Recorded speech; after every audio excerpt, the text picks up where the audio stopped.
Well, gamers, it would appear that we have some special guests in today's videos. That's quite cute, isn't it, really? And especially after I found all of my old Pokemon games whilst digging through all of my stuff the other day. We've got lots of additional characters around this track here today. This is Sakura Beach MX. This is Consuming Cloud's latest creation. And can we just take it in for a second? It's very feng shui, I should say. It just looks really, really pretty. Just like the blossom trees all over the place. I like how he's even gone to the extent of adding like the blossom on the floor. These look sick. I mean, no clue what they are outside of track markers or maybe some lights, but they look incredible. And then he did release a track before that was just called, it was just like waves out in the ocean. And he's kind of gone a step further and then added objects and added some whitewash to make it all look a bit more realistic as well. Just very unique stuff that you never, ever see in this game. And I think that's really, really impressive. What I did do, before I started flying around, I quickly rode over here to see if you could almost ride this like a pipe, see if this had collisions, but it doesn't. You jump up and over it. So that's the only downside that I've seen so far. But I promise that wasn't my arse. That was my phone vibrating. If I was to guess, I would say that Mr. Clouds is a little bit of a Dragon Ball fan, just based on the people that I've been seeing here and around there. So quick description of this before we go. The track is a sand traction on top. However, it is then a soft soil traction at the base, and the sand layer is quite thin. So if you used to ride this track with a decent bit of a road, if you're doing it online, etc., then it should get grippier as you ride it longer, just as that soft soil base comes through underneath. Now we've got an MX track over there, and then also seems to be almost like a kart track, a little bit of pavement, concrete, asphalt, whichever one you want to refer to it as. I'm probably going to stay away from this today just because I'm on a normal Husky 450, so I'm going to stay over here on the motocross track as much as I can. And it doesn't look like there's any sections where it goes really, really fast, wide open, but it looks more like, I guess, tight, twisty, and technical. So maybe the 450 might be a little bit overkill. I mean, we'll soon find out. And then we've also got just some like duney areas. If you're one for a little bit of free ride, you can try and make something interesting happen over here. But for me, for today, we are sticking to this track right here, and it looks like there's 40 gates as well, which so see this in some public lobbies in the near future. So without further ado, let's get into it and spin some laps. For all of you passionate gamers, you can now get 20% off all G Fuel products worldwide by using code LINS at checkout. And for any of you motorheads looking for some new drip or apparel, use code MXPR_LINS15 fxrracing.eu to get 15% off. All links and codes are in the description down below. Enjoy the video and drop a cheeky little like and subscribe. Oh, actually, I might have been mistaken. That track map looks a lot longer than I expected it to. So, I mean, yeah, maybe it is a little bit more wide open. Maybe it was just the replay camera that made things look slow and steady. So at the start here, we've just got a quick back and forth, I guess, to separate people out slightly.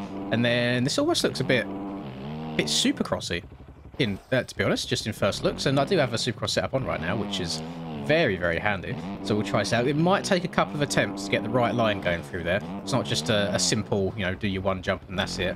Do like how the trees are kind of overhanging. It makes you feel like you're more involved in the scenery, in the environment, rather than it all being, I guess, plonked on the side. And I think Mr. Clouds might be the only person so far in the game that's gone down this whole almost like Japanese-looking cherry blossom route. So we've had some weird and wonderful tracks being made in this game in the past, but he's kind of the first one to do this sort of look. I believe we can get up and over the tree. We'll go through it instead. We've got a Butterfree over there. I don't know what's the pink one called. That one's Butterfree. What's this one? I don't recognise you, sir, unless it's the shiny version of it. No idea. Got Caterpie. You'll survive. I'm going to try and remember my Pokemon as we go around here now. Let's get up and over this. Let's do some more riding, just try and see what we can spot. Is that one misplaced, or is that where the edge of the track's meant to be? I have no idea. It would be cool if these lit up. I completely forgot to mention, sorry, let me overlay it on screen now. There is also a cloudy and like a cloudy, rainy nighttime version of this track, which is also quite cool. I love when track creators go through the effort of making additional versions of their tracks, if that makes sense. So again, another round of applause for Mr. Consuming Clouds on that. So if you want to ride a track that's at night time rather than during the day, then you have the ability to do so. Let's get up and over this. Oh, that jump's a little bit shorter than I intended it to be. Go through these rollers right now. Round to the right, long right-hand sweeper. Need to keep an eye on the track map as well, just to see what's coming up on me, so I'm not... I've crashed a lot already on this first lap. I'm so sorry.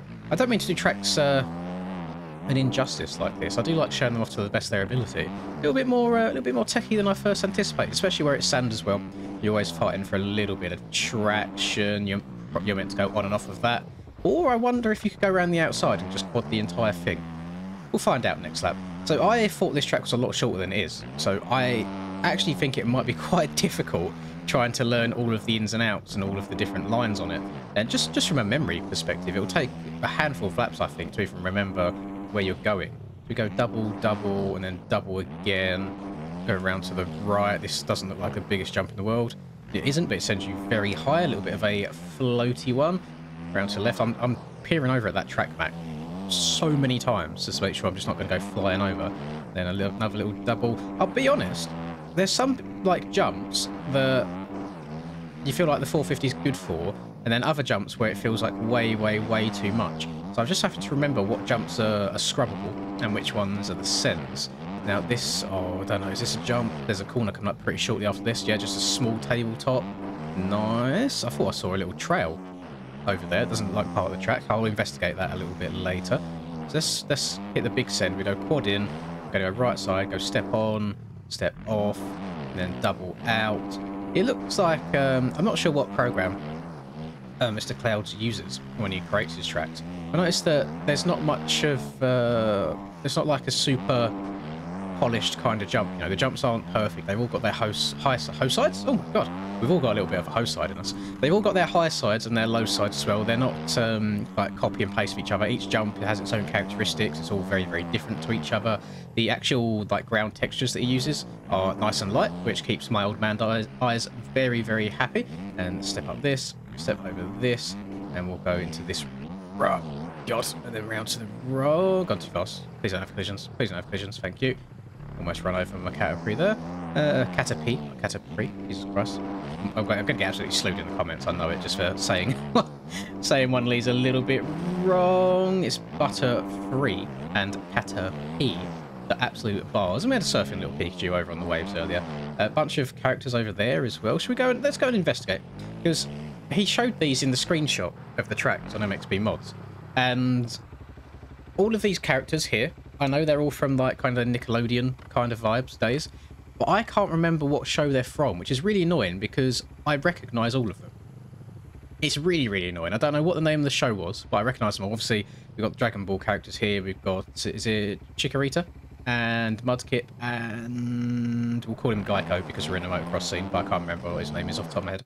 Seems like this track's been quite well received so far too. I believe it's currently sat on 5 stars out of all the ratings on MXP mods, which is very nice. Usually you get at least 1 or 2 trolls that just rock up and drop 1 star on every single track just for the sake of it, which is not ideal, not what you want as a track creator. You like when people, I guess, build you up a little bit more than tear your hard work down, because I've got no idea how long he's spent on this. So if it's been like a month or 2 months, for example, it's got to be a little bit, I guess, demoralising if you spend so much time on something and then people just come along and, I guess, take a big old dookie on it for no reason at all. And I like seeing people's hard work. And what I've noticed on Cloud's tracks so far is they're always just a little bit different, if that makes sense. It's not cookie cutter.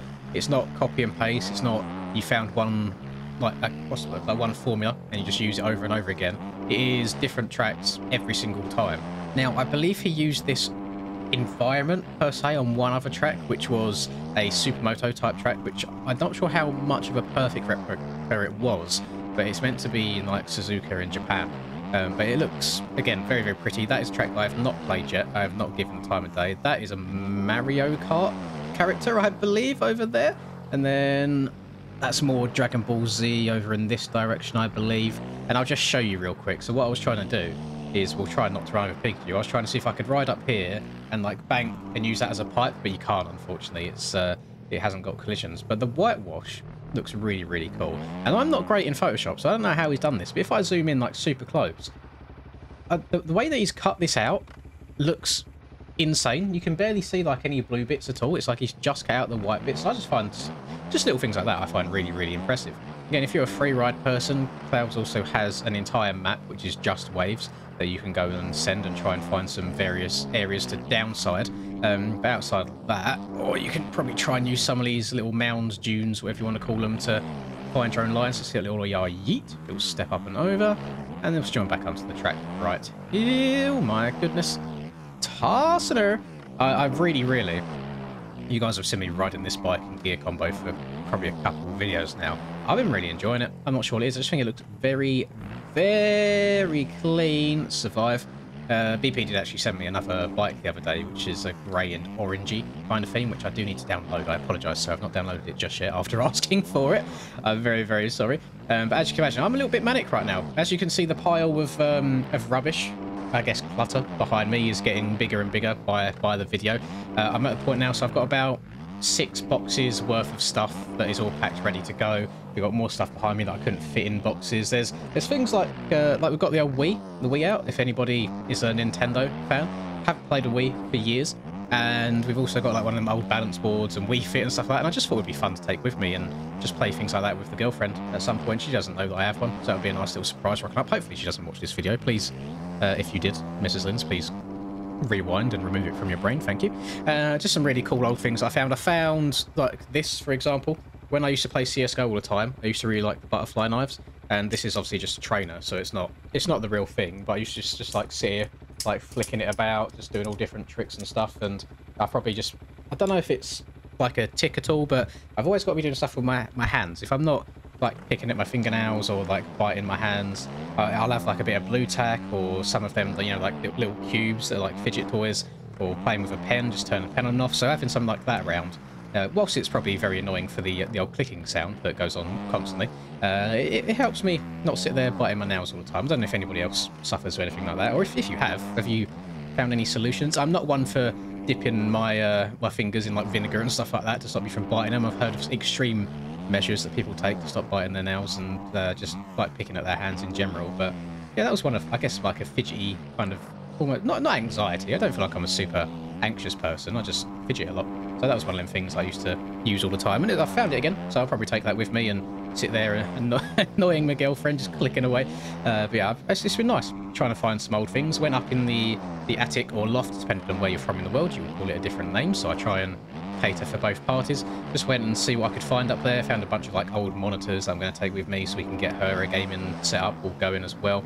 And it's just nice going through things. A lot of like old childhood toys as well. And I don't know if anyone remembers. I don't know if it's just a UK thing or if it was worldwide. But when I was younger, when I was in school, we had something which are called crazy bones, which are just tiny little moulded, I guess, figures that you would kind of flick at each other, and if you knocked one down, you got to keep it, like playing for keeps, basically, almost like pink slips. And I found a bunch of those in a tin, and I was like, you know what? Don't throw them away just yet. Hold on to them. One or two of them might be worth some money, because I was going on eBay searching up how much my old Game Boy games cost these days, because we've got boxes for them too, and some of the boxes are in pretty decent condition.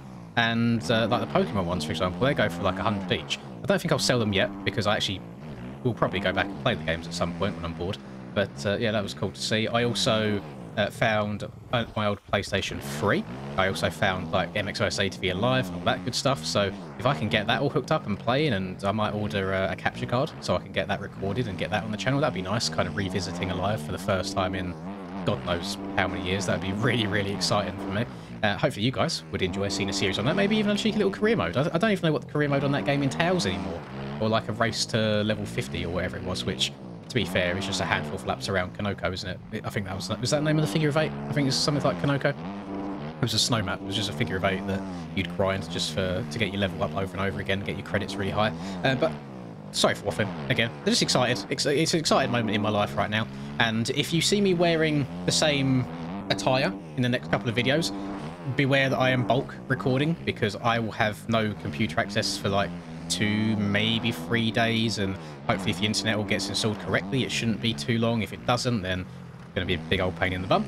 But I'm optimistic, I'm hopeful, and thank you everyone that's all said like good luck in the move so far. I know I keep waffling on about it, but it's getting closer and closer and closer now.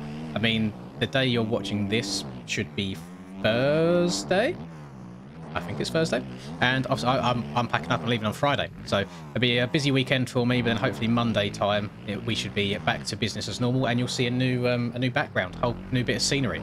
That's something else I'm excited for, is actually creating a backdrop for the first time rather than all that rubbish. But Mr. Clouds, thank you very much for blessing us with another unique track. It's certainly fun just to sit here and spin some laps. It's nice seeing all these little Easter eggs and characters that you leave dotted around for us. I'm not a big Dragon Ball fan, so I don't know everybody's names, unfortunately. Some people are going to hate me for that. I've just never watched a single full episode of Dragon Ball in my entire life. So maybe one day. Maybe one day. I'm going to love you and leave you, boys. Again, thank you everyone for being so nice recently, and I hope it all is good in your lives. That's the important thing. It's not all about me all the time. I hope you're all doing really well too. And whatever it is, I hope you're being successful at it. I hope you're sticking to your goals. I hope you're committed to improving upon yourselves. And if it's not that great right now, I promise you it will get better. That is just how life goes. It has its ups and downs, and there is always a positive in the end. So, thank you for watching. Have a lovely rest of the day. Catch you guys next time. Peace. I'm working hard, I'm sacrificing my life, I'm sacrificing my mind, I'm sacrificing my sanity, but most importantly, I'm sacrificing my time. Boy, I feel fine, I feel like I am a king. Honestly, I can't complain. Even with faith that's the size of a grain of some salt, I will still move a mountain and do what I want. I got salt to be